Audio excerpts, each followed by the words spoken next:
오늘 말씀은 사무엘하 6장 1절에서 15절까지의 말씀인데요. 1절에서 11절까지만 읽도록 하겠습니다. 다윗이 이스라엘에서 뽑은 무리 3만 명을 다시 모으고 다윗이 일어나 자기와 함께 있는 모든 사람과 더불어 바알 레유다로 가서 거기서 하나님의 궤를 메어 오리 하니 그 궤는 그룹들 사이에 자정하신 만군의 여호와의 이름으로 불리는 것이라.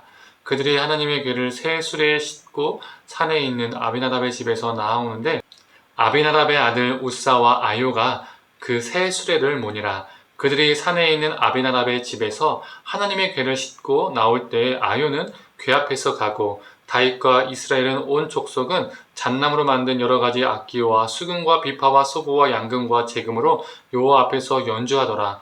그들이 나아군의 타작마당에 이르러서는 소들이 뛰므로 우사가 손을 들어 하나님의 궤를 붙들었더니 여호와 하나님이 우사가 잘못함으로 말미암아 진노하사 그를 그곳에서 치시니 그가 거기에 하나님의 궤 곁에서 죽으니라. 여호와께서 우사를 치심으로 다윗이 분하여 그곳을 베레스 우사라 부르니 그 이름이 오늘까지 이르니라. 다윗이 그날에 여호와를 두려워하여 이르되 여호와의 궤가 어찌 내게로 오리요 하고 다윗이 여호와의 궤를 옮겨 다윗성 자기에게로 메어 가기를 즐겨하지 아니하고 가드 사람 오벳 에돔의 집으로 메어 간지라. 여호와의 궤가 가드 사람 오벳 에돔의 집에 석 달을 있었는데 여호와께서 오벳 에돔과 그의 온 집에 복을 주시니라. 아멘. 이 아침 묵상을 통해서 하나님의 은혜가 우리에게 임하기를 간절히 소망합니다.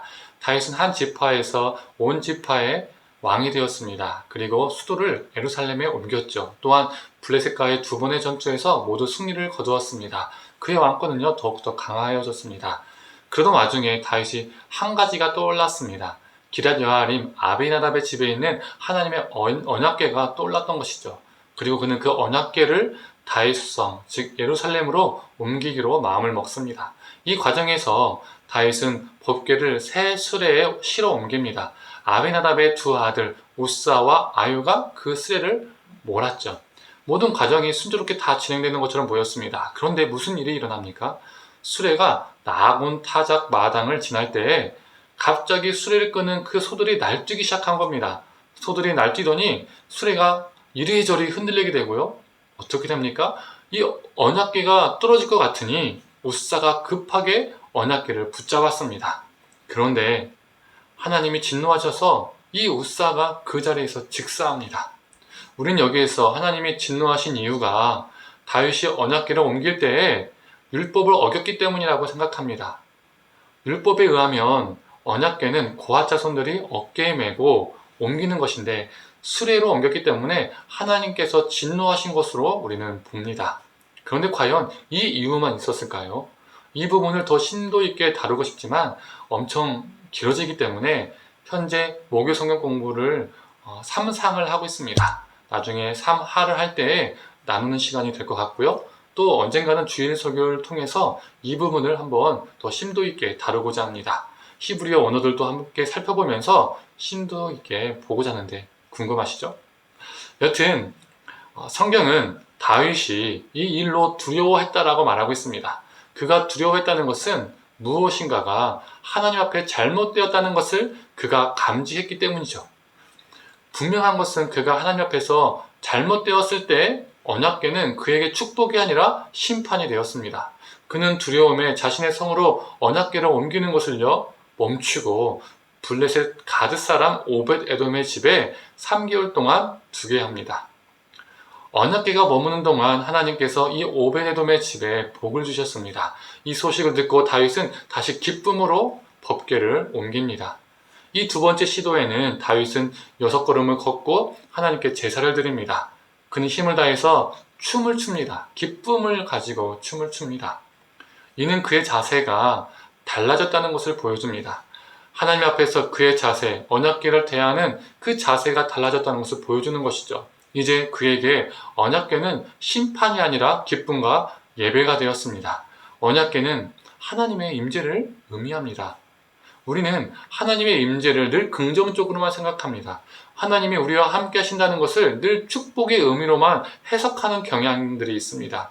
우리가 힘들 때 우리와 함께 해주신 하나님, 따뜻한 느낌이 있죠. 임마누엘, 하나님 나와 함께 하여 주시옵소서, 우리 삶 가운데 임재하여 주시옵소서, 이런 느낌 너무 좋지 않습니까?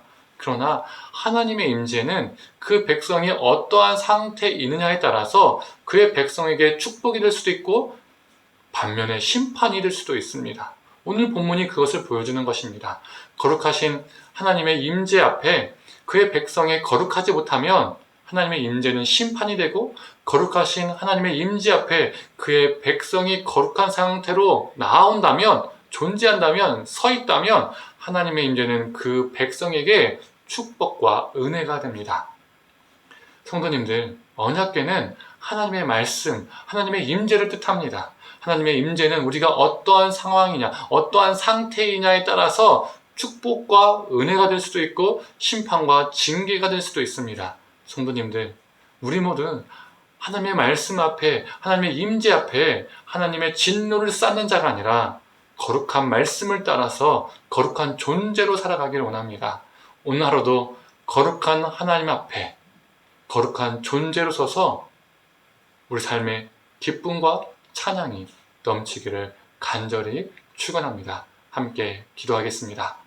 하나님, 하나님의 임재를 상징하는 하나님의 언약궤 앞에 심판의 사건이 있었습니다. 하나님의 임재는 너무나 귀한 곳이고 아름다운 곳이고 거룩한 것이지만 우리의 상태에 따라서 그것이 은혜가 될 수도 있고 그것이 심판과 징계가 될 수 있다는 것을 보게 됩니다.